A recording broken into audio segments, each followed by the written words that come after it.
facts, the pros and cons. There's two clubs going for Benjamin Sesko, who plays for RB Leipzig. Okay, let's go with Manchester United first. Manchester United have announced today that the number one priority for a striker is Benjamin Sesko. Okay, yesterday that number one striker was Ollie Watkins from Aston Villa. So they're changing every 24 hours.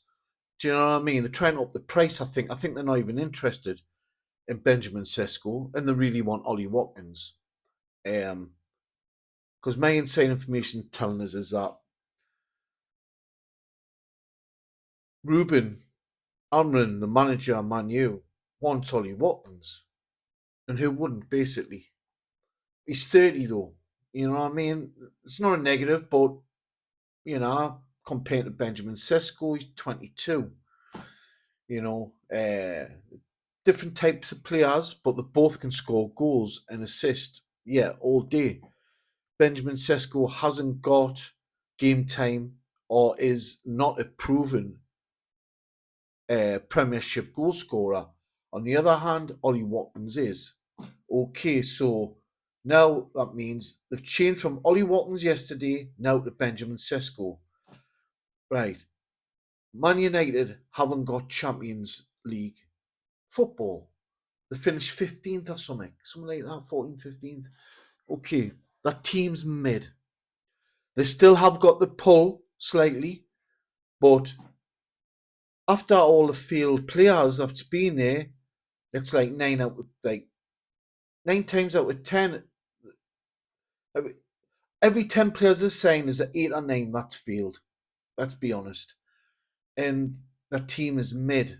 They're not in they haven't got Champions League football and like UEFA, Europe or whatever. Nothing like that, right? So, a team's mid. Okay, let's be honest. And they're skint. Okay? And they're offering to RB Leipzig, Benjamin Sesko, they're offering cash and they'll not pay up front, it'll be installments. Right? So they're offering cash plus a deal with the player that they've currently got. So it's like a part exchange, you know what I mean? If you're selling your old car and you get a newer car, it's part exchange in cash. You know what I mean? And plus they play installments, catalogue weeks and all that crap, Littlewoods catalogues and that, Provident. On the other hand, Newcastle are in a much better financial position on who owns them. Yeah? They've qualified for the Champions League. Yeah. Yeah. They've got a good team, a lot better. We finished 5th in the English Premier League last season. Sees it all. Yeah. We'll pay the asking price. No qualms. We've actually put a bid in about, a few days ago. So, and we've got a principal agreement with Benjamin Sesko to sign for. Yeah. Because we're not going to let Alexander Isak go to Liverpool if we can't get a fucking player to take his place, which Newcastle hierarchy is visualising as Benjamin Sesko. So you've got to think there's 3 massive fundamental things there. Champions League. Newcastle got Champions League. That's what they've got over Man U. Also, we finished 5th in the Premiership. Man U haven't got Champions League. They finished 14th or 15th in the Premiership. Newcastle have got a better quality side. Man U have got a mid team. Below mid. It's the disastrous team. Disastrous. Simple as that. I'm sorry. They're lucky didn't get relegated. And now they think they're going to get Benjamin Sesko on a part exchange deal. It's not happening. It's not happening. They still have got a pull in terms of they've been a big club in the past, and it's a lot of football players' dreams to play at Old Trafford, Man U, even though they're mid-team. That's facts. They've got that over Newcastle slightly. But the other point is Newcastle have got in the Champions League. They finished 5th, which is 10 places higher than Man U. We've got the money to play the asking price. We're not going to part exchange him and insult him, his agent, and the manager or in the board of RB Leipzig. We're not going to insult them like that. And we've got the money. Man U haven't got the funds. So now, weighing it up, it all comes down to the player, what the player wants. Yes, Newcastle have got a slight advantage, 2 or 3 point advantage over Man U but a chance to sign Benjamin Sesko. But it all comes down to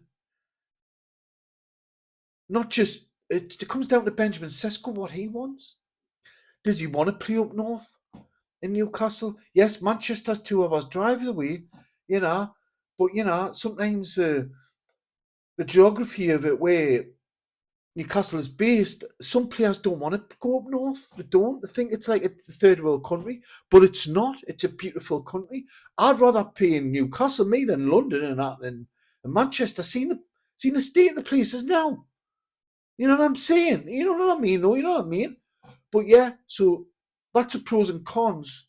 But it all comes down to what the player wants to do. I'm gonna do some more research and have a look around on who he used to support his boyhood club and all that. Because even these like foreign players, because he's Slovenian, so it's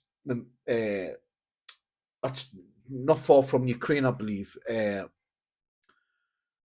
lot of these foreign players have got support English.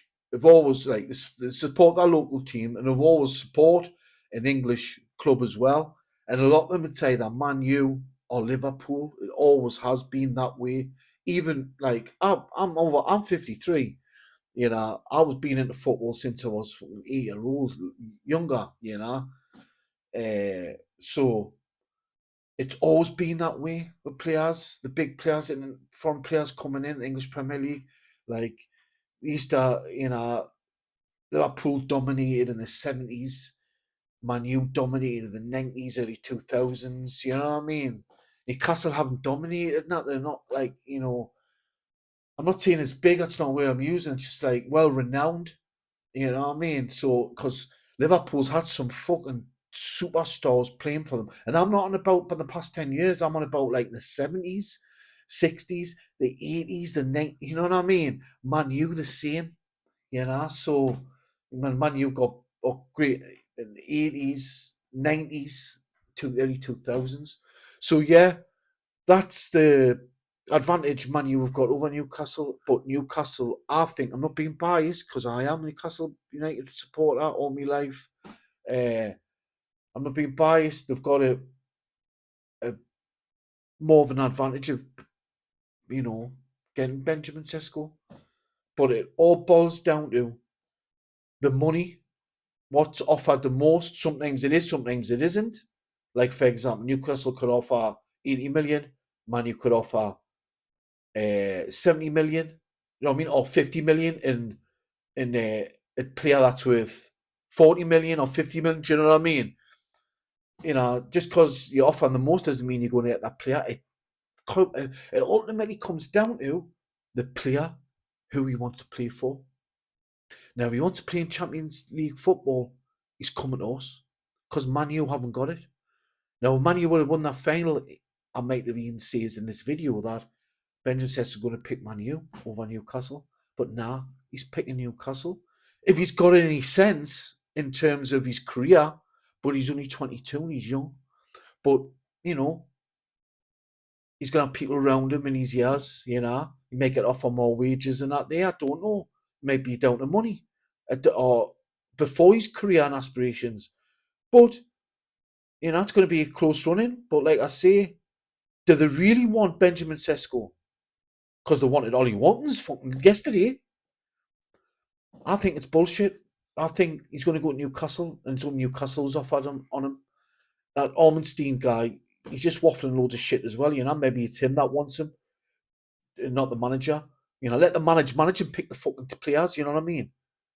Let's be honest, because that's when the board gets involved in that. That's when the fuck teams up. Look at the state of Man U now. The board has had far too much involvement in Man U's mid. Then that's calling Man U mid, Manchester United mid, one of the best sides in the world in the 90s, early 2000, if not the best. Calling them mid at this current moment in time is an insult, but this current moment in time, the team is below mid. They're not even fucking mid. They're below mid. Let's be honest. Anyways, I hope you like this video. See you next time.